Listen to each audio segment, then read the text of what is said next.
अमरीकी सदर एक बार फिर तवज्जो का मरकज़ बन गए। सोशल मीडिया पर वायरल वीडियो में देखा जा सकता है कि अमरीकी सदर डोनाल्ड ट्रंप फॉक्स न्यूज़ पर अपनी खबरों की कवरेज देख रहे थे, जिसमें उनके बारे में ही रिपोर्टिंग जारी थी और लाइव फीड के दौरान उन्होंने हाथ भी हिलाया, जिसकी वीडियो सोशल मीडिया पर वायरल हो गई।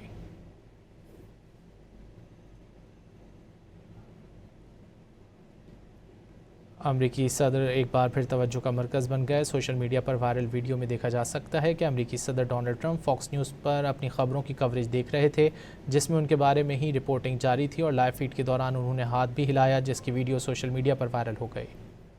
अमरीकी सदर एक बार फिर तवज्जो का मरकज़ बन गए हैं। सोशल मीडिया पर वायरल वीडियो में देखा जा सकता है कि अमरीकी सदर डोनाल्ड ट्रंप फॉक्स न्यूज़ पर अपनी खबरों की कवरेज देख रहे थे।